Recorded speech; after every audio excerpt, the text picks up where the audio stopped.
इस वक्त एक बड़ी खबर आ रही है जहां पर आईपैक में रेड के दौरान जांच में रुकावट पर ईडी की याचिका से जुड़ी एक खबर है। ईडी ने आज सुबह सुप्रीम कोर्ट में दाखिल की है अपनी याचिका। ममता बनर्जी को पक्षकार बनाते हुए एफआईआर दर्ज करने की मांग यहां पर की गई है।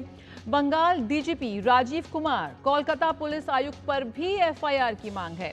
याचिका में सबूतों से छेड़छाड़ और सबूत नष्ट किए जाने के आरोप बंगाल सरकार पर लगे हैं और इस पूरे मामले में पहले कैविएट भी दायर कर चुकी है बंगाल सरकार और बिना सुनवाई का मौका दिए बिना आदेश पारित नहीं करने के लिए कैविएट यहां पर दाखिल की गई थी। फिलहाल सबूतों से छेड़छाड़ का आरोप यहां पर लगाया गया है और एफआईआर दर्ज करने की मांग की गई है।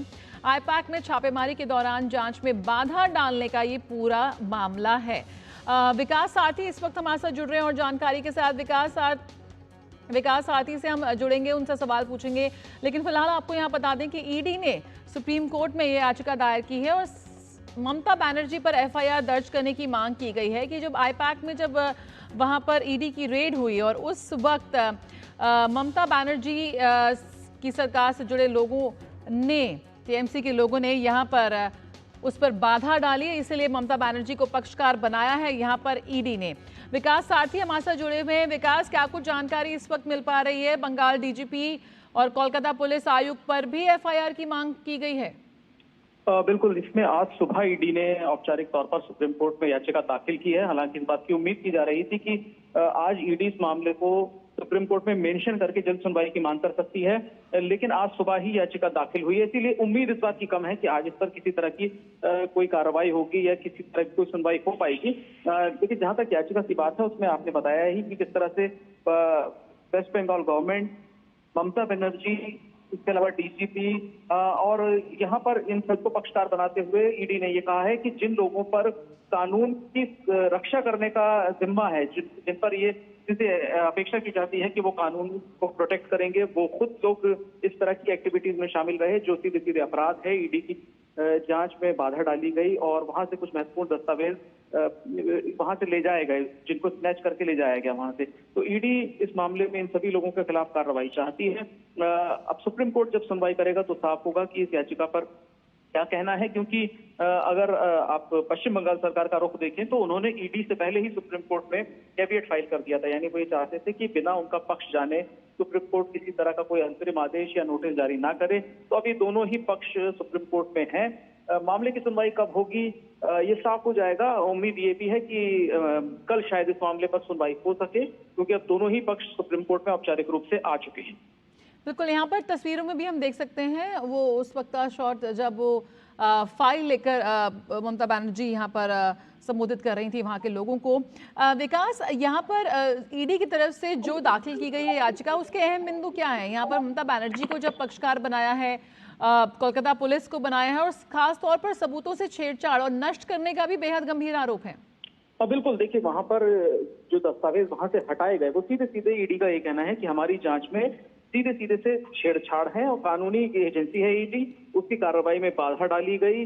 और सबसे गंभीर बात जो याचिका में आरोप लगाया गया है वो ये कि ऐसा काम उन लोगों ने किया जिन पर ये जिम्मेदारी है कि वो कानून की रक्षा करें, कानून को प्रोटेक्ट करें, लेकिन इन्हीं लोगों ने कानून तोड़कर एक केंद्रीय एजेंसी की जांच में रुकावट डाली, वहां से महत्वपूर्ण दस्तावेज हटाए हैं। इसीलिए इन सभी लोगों के खिलाफ कार्रवाई की जानी चाहिए। ईडी का ये भी कहना है कि वो इसमें याचिका दायर पहले ही कर चुकी है, जिसमें ईडी ने कहा था कि मामला सीबीआई को सौंप दिया जाना चाहिए। वो सारी चीजें भी रिकॉर्ड पर हैं। उन्हें भी जब याचिका की सुनवाई होगी सुप्रीम कोर्ट में तो उठाया जाएगा कि कैसे ये जांच जो चल रही थी, ये अचानक से ऐसा कोई कार्रवाई नहीं हुई है जिस तरह से पश्चिम बंगाल सरकार या तृणमूल नेता कह रहे हैं कि ईडी ने उनको निशाना बनाया गया है। इसको लेकर के ईडी की जांच जारी थी, उसको लेकर के जो प्रोसीजर पूरा है वो भी फॉलो किया जा रहा था।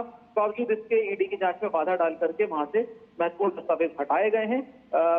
जैसा कि मैं पहले कह रहा था कि इसमें खुद पश्चिम बंगाल सरकार भी पहले से ही कैविएट दाखिल कर चुकी है। इसीलिए अब जो भी अगली सुनवाई होगी उसी में दोनों का रुख आप जान पाएंगे कि क्या स्टैंड या ईडी का रहता है सुनवाई के दौरान और क्या पश्चिम बंगाल सरकार अपने बचाव में कहती है। लेकिन ईडी का जो सबसे बड़ा एलिगेशन वो ये है कि खुद वो एजेंसी, चाहे वो पश्चिम बंगाल सरकार हो, चाहे वो वहाँ के डीजीपी हो या कलकत्ता पुलिस के वरिष्ठ अधिकारी हो, उन सब लोगों ने एक एजेंसी के काम में बाधा डाली, जो कि बेहद गंभीर मामला है।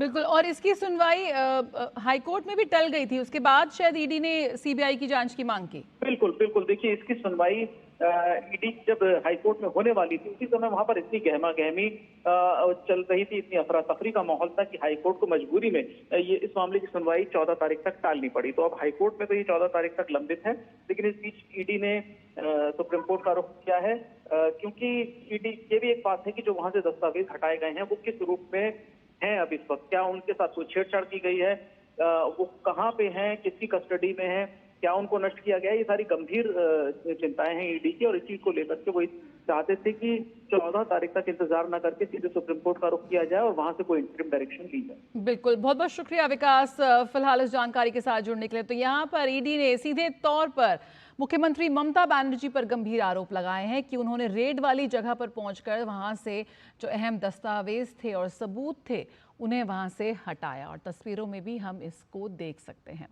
फिलहाल रुकेंगे एक छोटे से ब्रेक के लिए, जल्द हाजिर होते हैं।